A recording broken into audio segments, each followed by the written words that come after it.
Hello and welcome to Thinker's Court, where we think Christianly together. Have you ever felt like your life doesn't really matter? Like you're just another face in the crowd? Maybe you've thought, if there really is a God, why would he care about me? He certainly has better things to do, right? Stick around, because by the end of this video, you'll discover something amazing. God is not just interested in your life. He is personally invested in you.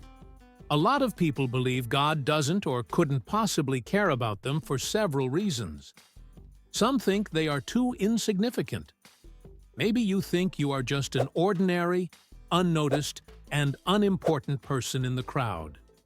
You might feel you've messed up too much, that your sins or past failures have disqualified you from God's love. Maybe you keep running away from God because of one major blunder in your life that feels like a judgment hanging over you, barring you from joining the list of people God can interact with. Or you just feel lost, broken beyond repair, or too distant for God to reach because of terrible and shameful experiences, either things you've done or things done to you, the kind that taint your image forever. Well, here's a comforting truth. These very reasons are why God reaches out to you. What if I told you that the Bible is a record of God searching for, loving, and restoring people just like you? Would you believe he could care about you? Stick around for a moment and see the beauty. From the beginning, God created humanity for a relationship with him. Genesis 1:27 declares, God created humankind in his own image. You are not an accident. You are not invisible to God or lost to him. He formed you with intention, with a purpose, with a destiny. And get this, he made you to reflect him in his very image. Even when Adam and Eve sinned and hid from God, what did God do? Walk away? Nope. He came searching, calling out, "Where are you?" Genesis 3:9. God has always been pursuing humanity, always drawing us back to himself, no matter how great or insignificant we feel, or how far we think we have fallen. Now, we may be tempted to think we have low status by human standards, and so God could never be possibly interested. Nothing could be further from the truth. Consider Hagar in Genesis 16. She was a servant, nobody, an afterthought wife to Abraham, Sarah's old age backup birth plan. Alone in the wilderness after being cast out by Sarah, she must have felt abandoned and unwanted. Imagine her raw emotions, alone in the desert with her child, unsure of how she would survive. Yet, God appeared to her and comforted her. She called him, the God who sees me. What a title for God. Hagar must have really felt seen by God in her desperation and loneliness.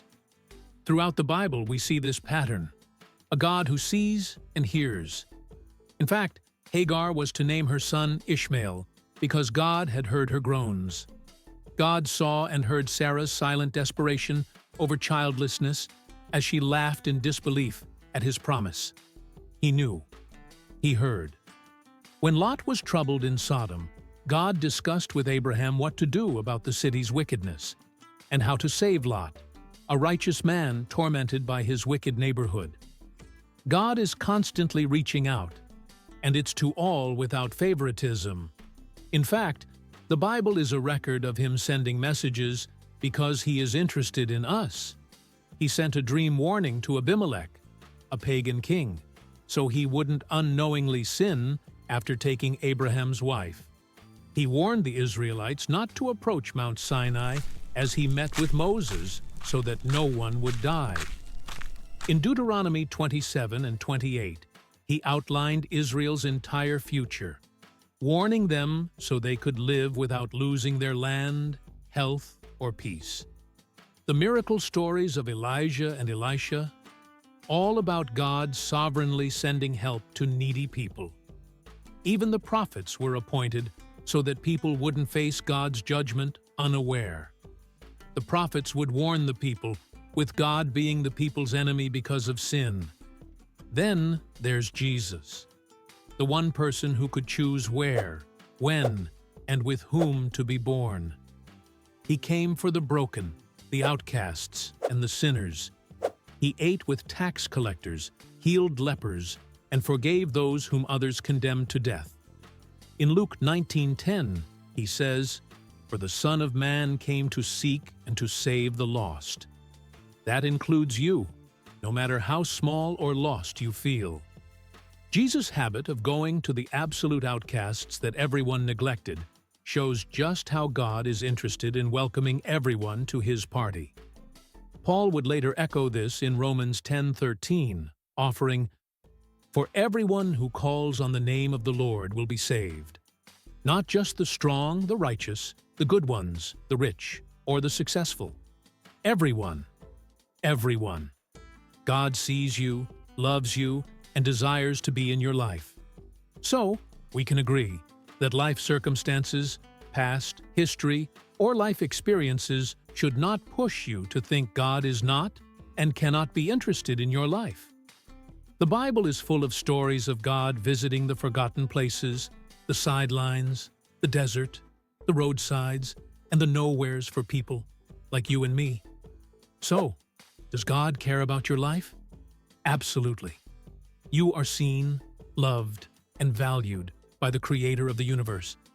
If you've ever doubted your worth, know this: God's love is reaching out to you right now. Don't let feelings of insignificance keep you from the greatest relationship you could ever have. Seek Him, and you'll find He's been waiting for you all along. Now, I know you may still be thinking, surely the universe's Creator has better things to do than focus on me, my shouting mistakes, and the mess of a person I am. Well, why don't you join me in the next video as we explore the heart of why He cares? Shalom.